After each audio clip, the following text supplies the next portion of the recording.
Chronicles of Disappearing Cities. Elaris. The desk lamp flickered, casting jagged shadows across Elise's cluttered study. Books, their spines cracked and pages dog-eared, teetered in stacks around her. Maps, yellowed and curling at the edges, plastered the walls, their lines tracing places no one had seen in centuries, or perhaps ever. The air was thick with the scent of old paper and dried ink, a smell Elise had come to associate with secrets. She sat hunched over her desk, her ink-stained fingers trembling slightly as they hovered over a document unlike any she'd ever encountered. Its parchment was brittle, its edges singed as if kissed by fire, and at the top, in a script that seemed to shimmer faintly, were the words, Elaris, the city that whispers. Elise's voice was soft, almost reverent, as she murmured to herself, her words half lost in the quiet hum of the room.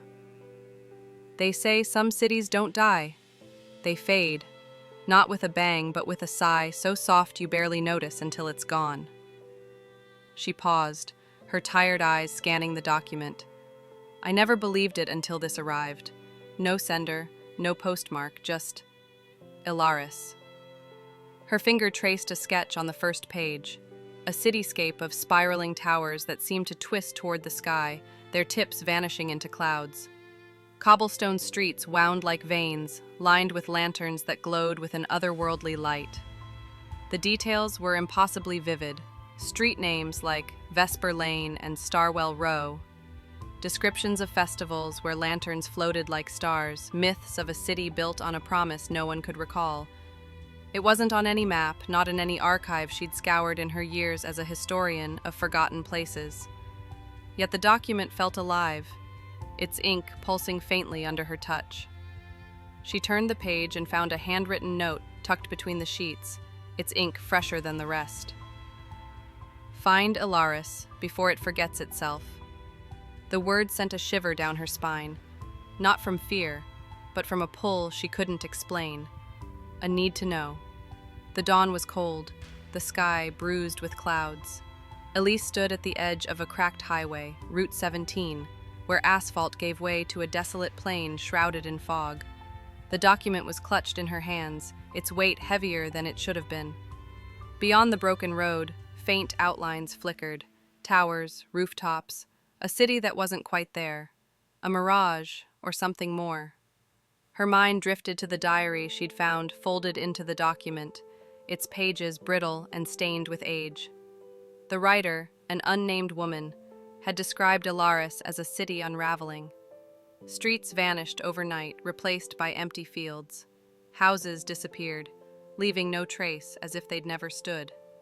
Neighbors woke to find their friends gone, their lives erased from memory. The diary spoke of a myth. Elaris was built on a promise.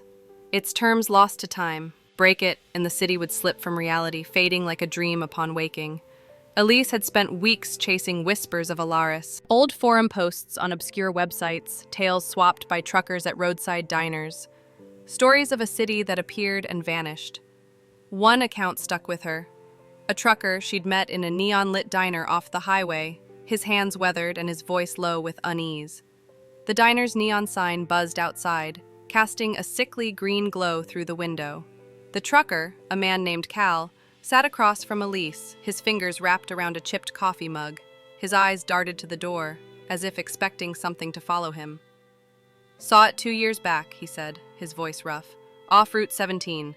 Towers like glass, streets like a maze, stopped for gas at a station that looked wrong, too clean, too quiet. When I looked back, the road was gone, nothing but dirt. Elise's pen scratched furiously in her notebook.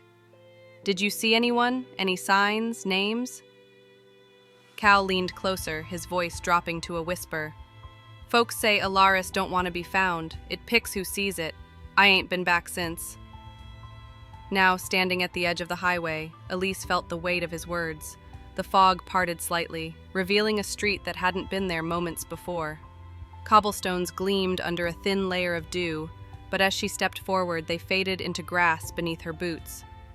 Buildings loomed ahead, their windows glowing amber, some solid, others translucent, like ghosts caught in the act of vanishing.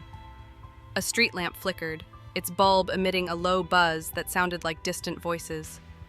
Elise's breath caught as she wandered deeper. The air hummed, alive with something she couldn't name, memories, perhaps, or regrets. She paused by a fountain, its water frozen mid-splash, glittering like crystal. From somewhere nearby, a child's voice sang a lullaby in a language she didn't recognize, the melody soft and haunting. She pulled the document from her bag and read aloud, her voice trembling. Elaris fades when its stories are forgotten. Tell them, and it lingers. Forget, and it's gone forever. A shadow darted behind her, too quick to follow. She spun, her flashlight beam cutting through the fog, but there was nothing. The beam caught a mural on a crumbling wall, a crowd of people holding lanterns, their faces blurred, as if melting into the stone. Elise's heart raced. She'd seen that image before, in a Polaroid tucked into the document, a street corner with a single figure, blurred, holding a lantern. On the back, in the same handwriting as the note, were the words, "Meet me where the city ends." Back in her study, Elise's desk was a chaos of new notes. Sketches of Elaris's skyline, transcripts of interviews, a map with streets that didn't connect. She'd found fragments in the weeks since her first visit to the city's edge. A newspaper clipping with no date, describing a festival where lanterns floated into a starless sky. A song recorded on a forum, its lyrics in that same unknown language. A photo of a riverbed, now dry, where those lanterns once reflected. Her voice trembled with urgency as she spoke to the empty room. The more I learn, the less I understand. The diary said the residents vanished last. They'd walk into the fog and never come back. But some claim they're still there, living in a city only half real. She held up the Polaroid, studying the blurred figure. It felt like a summons, a challenge. She couldn't stop now. Elaris was in her blood. The streets, the songs, the weight of a place no one else saw. Twilight fell over Elaris, the city quieter now, its edges fraying like torn fabric. Elise walked a street where buildings dissolved into mist, their outlines barely holding. She clutched a lantern she'd found on her last visit, an artifact of Elaris, its metal warm to the touch, its glow pulsing like a heartbeat.